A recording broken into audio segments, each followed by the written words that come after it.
नमस्कार, India news का digital platform देख रहे हैं आप और आपके साथ मैं हूं अपूर्वा सिंह।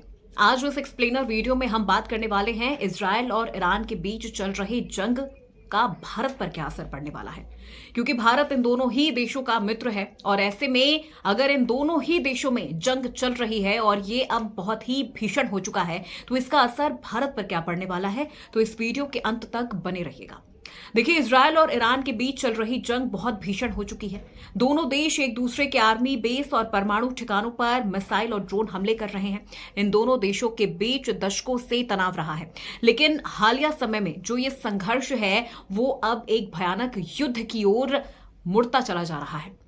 इजराइल और ईरान एक दूसरे के शहरों में एयर स्ट्राइक कर रहे हैं, आग लगा रहे हैं। ऐसे में ये जानना बहुत जरूरी हो जाता है कि अगर ये संघर्ष लंबा चलता रहा तो इसका क्या असर होगा। इजराइल ईरान युद्ध का सिर्फ क्षेत्रीय राजनीति पर, भारत समेत पूरी वैश्विक व्यवस्था पर क्या इम्पैक्ट पड़ने वाला है। तो चलिए वीडियो को शुरू करते हैं। सबसे पहले हम बात करते हैं कच्चे तेल की कीमत और भारत की ऊर्जा सुरक्षा को लेकर। ईरान और इजराइल दोनों मध्य पूर्व में स्थित है और ये क्षेत्र वैश्विक तेल आपूर्ति का प्रमुख स्रोत है। ऐसे में अगर युद्ध जारी रहा तो होर्मुज जलडमरू मध्य जैसी अहम तेल आपूर्ति मार्गों को खतरा हो सकता है। इसके चलते कच्चे तेल की वैश्विक कीमतें तेजी से बढ़ सकती हैं। इसका असर भारत समेत दुनिया के तमाम देशों पर हो सकता है। आपको बता दें कि भारत अपनी जरूरत का लगभग 85% तेल खाड़ी देशों से आयात करता है। तेल कीमतों में तेज बढ़ोतरी से भारत की मुद्रास्फीति, करंट अकाउंट डेफिसिट और सब्सिडी बिल पर बुरा असर पड़ेगा।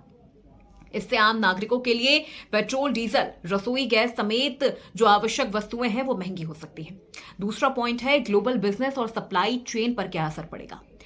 तो देखिए, ईरान इजराइल टकराव यदि बड़े स्तर पर जारी रहा, यानी बहुत बड़े लेवल पर अगर ये आगे कंटिन्यू रहता है तो खाड़ी क्षेत्र के समुद्री मार्ग प्रभावित हो सकते हैं।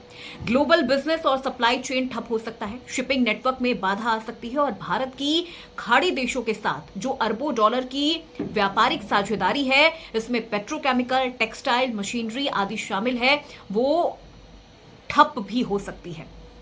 भारतीय प्रवासियों और छात्रों की अगर हम सुरक्षा की बात कर ले तो देखिए, मध्य पूर्व के दो ताकतवर देश इस वक्त जंग में हैं। उससे पूरे क्षेत्र में अस्थिरता और महंगाई के साथ असुरक्षा का बोलबाला हो सकता है।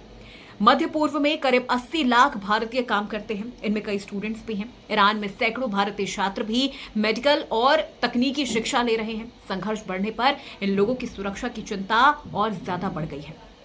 अब बात करते हैं भू राजनीतिक असंतुलन और भारत की विदेश नीति पर इसका क्या प्रभाव पड़ेगा।